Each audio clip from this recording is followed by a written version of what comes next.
Today I have a really cool project to show you. I partnered with MicroPro Sienna. I'm going to show you a really cool way to build a fence, an entrance to your backyard. Don't mind our mess, we're still tackling a lot of this property. You can tweak it to your property and whatever it is you've got going on. I'll start this video with saying this is not exactly the prettiest part of our property, so you're probably wondering why I chose to build it here. And it essentially started with how do I point? This one behind me. We wanted to originally hide the mess of garden tools and rakes and buckets and planters that we use all the time, so it was solely just that in the beginning.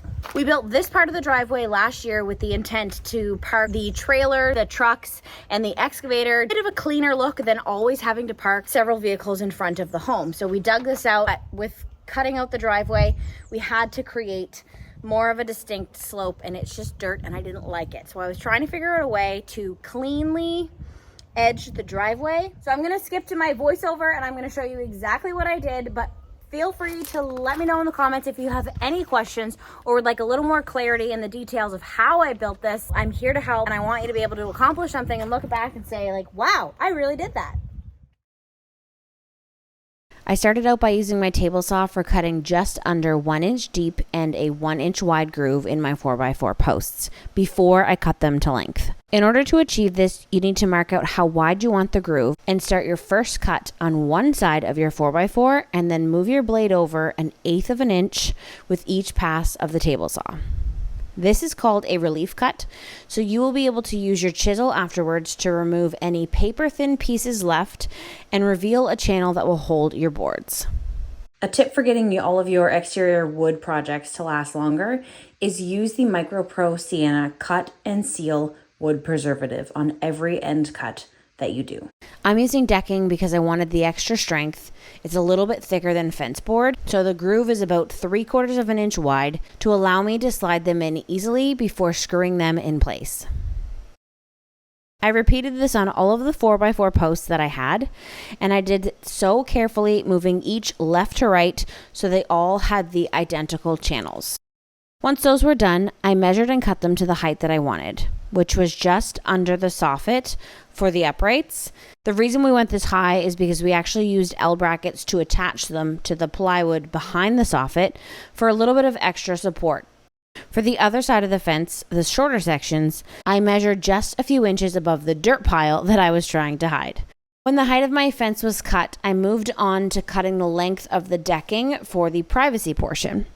The horizontal pieces are 18 inches total, but you'll have to remember the depth of your groove. So I cut the pieces at 20 inches, given 1 inch per side will be put into the 4x4 posts.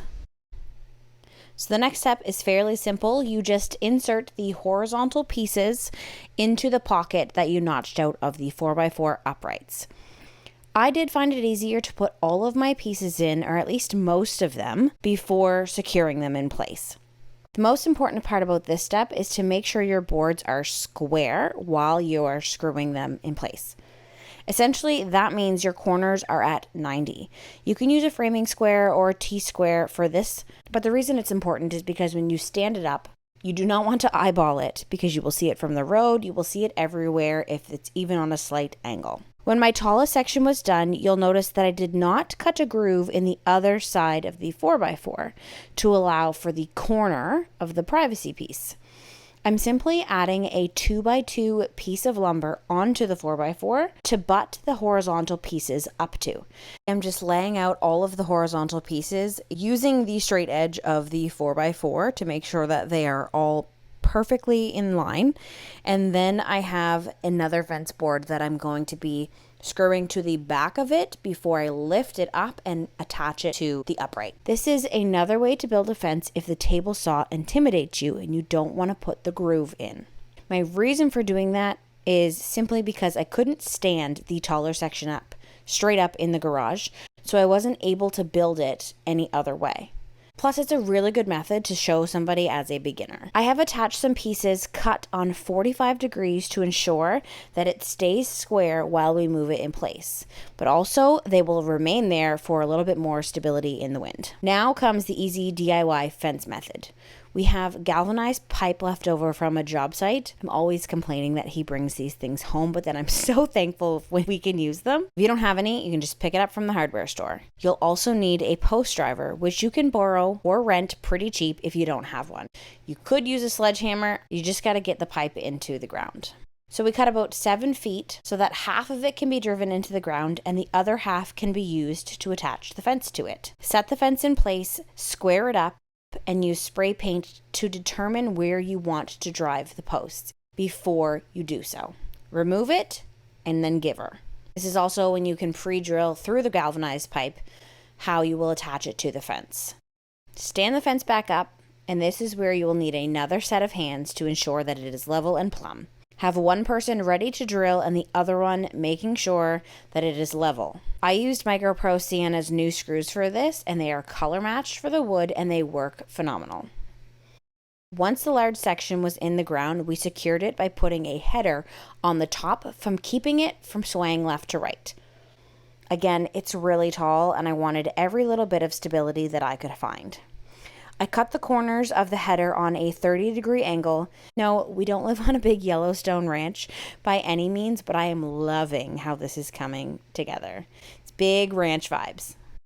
The next section of the fence is built the exact same way, only it's very clearly much shorter.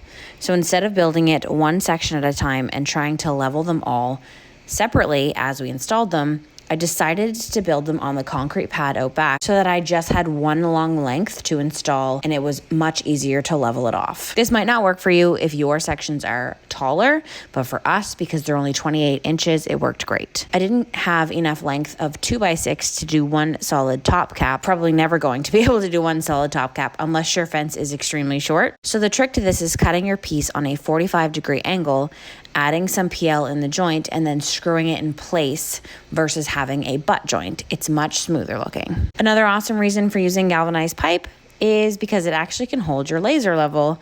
So that's how we made sure that the smaller section was perfectly level while we installed it.